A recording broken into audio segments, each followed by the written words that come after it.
Susie, doubling down and supporting the congressman. And I think many of those that serve, and Tyrone, this give you credit. I appreciate it. You brought it to my attention. I didn't even know about it till you shucks on it. I guess a lot of those in office don't see this as being that big of a story because the fix is in, and you know, I guess they just want to travel the easiest road. But we were talking during the commercial break.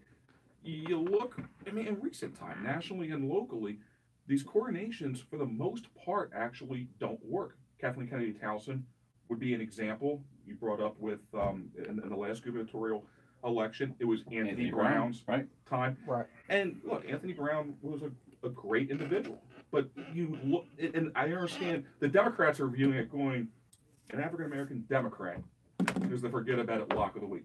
He had the service record, somewhat other than the rollout of the Affordable Care Act website. I think he had some involvement in that. But all you needed was that playground commercial. Yeah. Right. That sunk his battleship. Yeah. That was the Michael Dukakis moment for Anthony Brown. Hillary Clinton is another one. Right. Hillary. Chris West is going to be Twice. another one. Let me tell. I hope I'm wrong about this. Right, Governor Hogan could fall into this trap. The Republicans are just assuming that Hogan has a second term.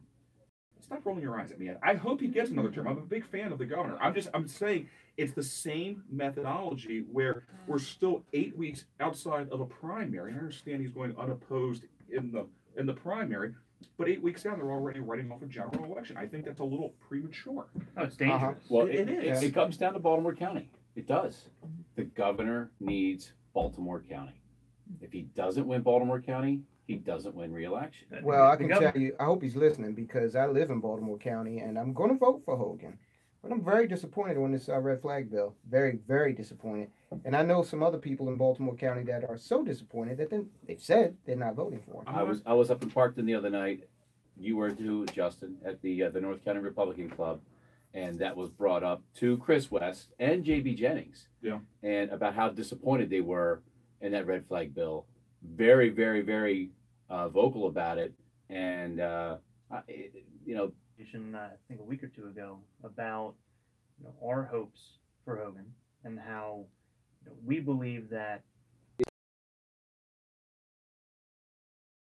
for a second term, putting more of his agenda. Hopefully, at that point, we'll see much more of a conservative agenda. And Jimmy and I talked about that last time I was on air because he was very. This was right after the whole deal where he was disqualified as running for the state senate, and he was upset about what is the Republican message, right. and I said, do you want to take the hardline Republican stance and have the governor go down in flames, or do you want to have a governor that bends a little bit either way, but then seeks and gets reelected? And then set forth just like a president does, or any. But hold on a second, and I can play along with that, Ed. But then what the governor does with this red flag bill is he can say, listen, right now we live in one of the most restrictive states in the union. I was going to go kill this guy, but it's illegal, so I'll just beg off. Yeah, I don't want to go shoot somebody because I don't want to lose my concealed carry. Talking about more gun legislation. Hey, your guess is as good as mine. I'm just trying to figure out the politics of it, guys. Well, again, we were talking about this before, Jimmy. Look at the demographic of the state. PG County, Montgomery County, Baltimore City, that right there in Baltimore County. Mm-hmm. If you don't carry it, if you don't carry the county, you don't, because that Montgomery County, PG County are going to go for Rusher and Baker. So then why don't we all just put these in front of our name and become Democrats? Okay, why don't we just all roll over and just And the difficult thing, because I'm not a quitter. Circling back. Okay, Nixon. Circling back to Steny Hoyer. This is the same thing that we're lambasting him for. Right. And I think, I think you just called Ed Hale Jr. Steny Hoyer, but well, continue. you do kind of have that same. And you know what? I was just getting ready to say, and this is going to segue nicely into Justin. Why don't you get up and talk about your campaign run? But you know what? Forget it. You called me a redheaded stepchild earlier today. I and did. I've not forgotten that. All right? Well, you are redheaded. That's why I take offense. That's why I take offense. But, so I think this goes back to the messaging problem. We should have known as a Republican Party that this was going to become an issue. And we did not take control of the conversation and provide anyone in the party covered. Right. And Justin, you and I have talked about this in the past, and it's the reason why I have everybody minus Ed in this room right now, because I think other than Ed, everybody's good at articulating what conservatism is. But I'm joking. Wow.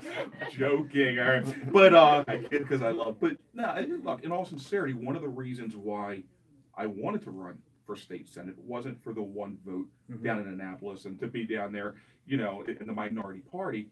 It was also to try to expand my platform on articulating what conservatism is. Because if that pitch is not constantly being made, then it's going to be hard to get Marylanders or anybody to buy into it. If you're constantly afraid of it and pushing it to the side because you believe it's a liability. Well, we've allowed the narrative to be written. Conservatism is racist. It's evil, and, instead of just rejecting that, we try to defend it. Oh, I'm not racist. You can't defend against charges like that. Okay, if you're not that, then just move on and start talking about construction and solutions. And Tyrone, I have a hard break, not just to defend it and reject it, but to aggressively be angry about it. Yeah. Okay? And I'm sorry, when you're coming at me and you're telling bold-faced lies, when you just kind of look at your feet and you mill around, and well, that's not really true. No. And look, I just have to put this in because you're onto something. What I've been doing and what a lot of people have been doing with the gun control piece is fighting fire with fire. Right. Gun control is rooted in racism, okay, in this country. Right. So let's talk about that. Right. Okay, you want to talk about privilege? Well, Mike Bloomberg, you're a very privileged individual, and you have a phalanx of well-armed security around you at all times. Right. Okay, how come you get the privilege to do that and I can't defend myself? Okay, that's how we need to, engage these conversations. Amen. That is Tyrone Keys. I'm Jimmy Mathis at Hale Jr. Justin Kinsey. Quick break. We'll be right back and wrap things up on the Jimmy Mathis Show on Talk Radio 680 WCBM. That was awesome. That was a great segment.